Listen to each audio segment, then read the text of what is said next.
Good afternoon or evening, ladies and gentlemen. This is just a very simple short video. This is another early sandcast final drive from an R75-5 that I'm about to take apart to put new seals in. I think the bearings are okay. The spline is in very good order and it feels lovely. So it's leaking out of the telltale in the back of the final drive.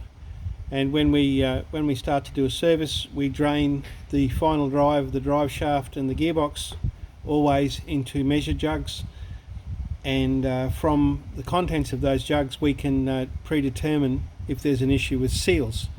For example, if your drive shaft is down by 30mm and your diff has got, or your final drive has got 30mm more oil in it than it should have, then we know that the seal on the pinion is leaking.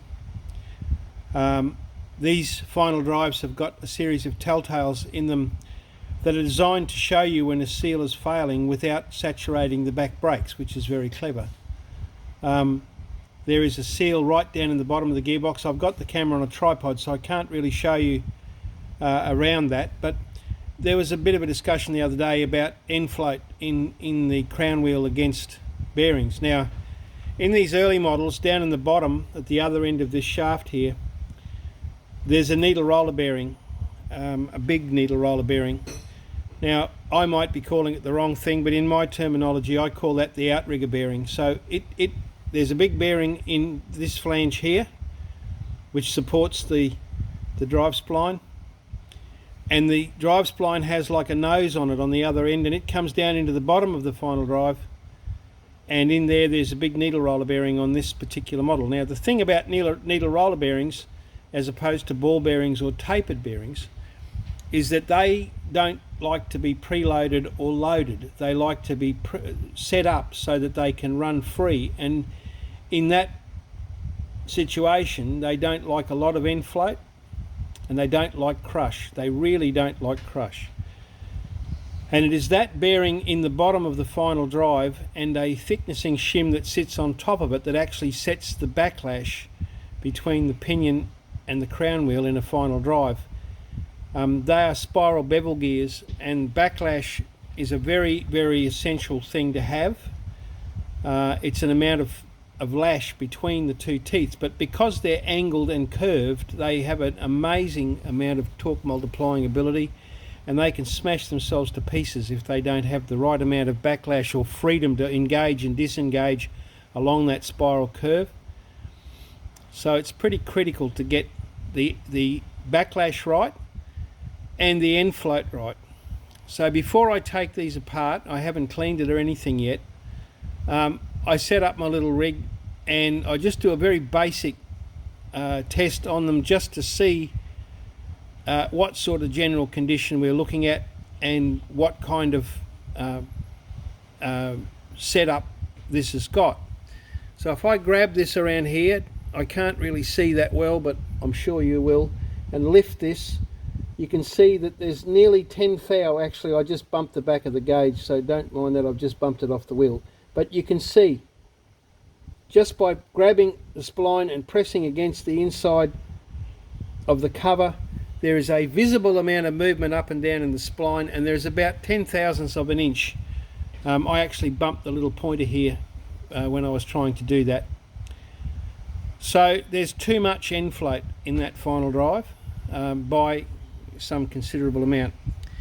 Unfortunately, I haven't got one of those heads that can rattle off red wires and green wires and grey wires and blue stripes. Whenever I do that, I always have to look it up, and I also always have to look up the settings for final drives. They vary, shimming, end float, big ends, mains, all that.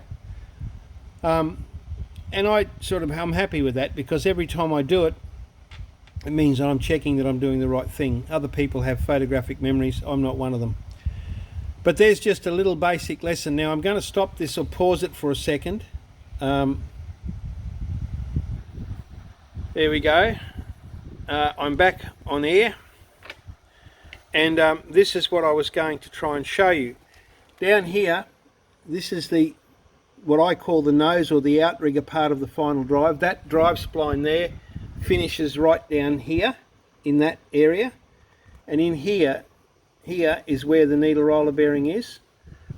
And BMW in their wisdom have drilled a set of telltales, so if the seal that's inside there is leaking, I don't know if I'm going to be able to get this because it's right into the light too. There, that hole there, not quite in focus, that's a telltale.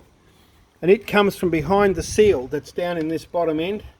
If that seal begins to leak and you see drips of oil coming out of that little hole there, then you will know for sure that the seal inside your final drive is leaking. There is another one right here. Come on now, where are you? There, where are you? Where did it go? Gee whiz, this is hard. So around, where am I? There.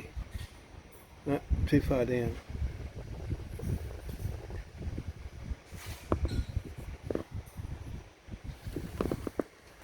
There, sorry, I'm sorry for all that stuffing around, but see that hole there? Right next to your drain plug. I can't move the camera back enough to get it into proper focus. There we go. That tells you that the gasket around there is leaking. If it's in behind the gasket in the faceplate, and if that begins to fail, then oil starts dripping out of that hole. Sorry about all that jigging around, but I just wanted to show you. This is a very early model pinion setup. So it has a lock tab washer in there, and inside there is a threaded seal ring with a reversed oil seal in it. Now the idea of that is to hold the oil from coming this way into the final drive, and that one on this particular final drive has failed. So there's a little lesson in a few things stupid, but that is why you don't have to heat the case. What you're trying to do is when you put this back together, you change the shims underneath this big bearing here. That sets the end float up and down. The shims on top of the bearing that's in here distances the crown wheel from the pinion by a very small amount, which allows a certain amount of backlash or free play between the pinion, which is in here, the pinion gear at the other end of that shaft, and the crown wheel, which is behind this shaft here. I hope I didn't bugger that up too much. Ride safely and stay well.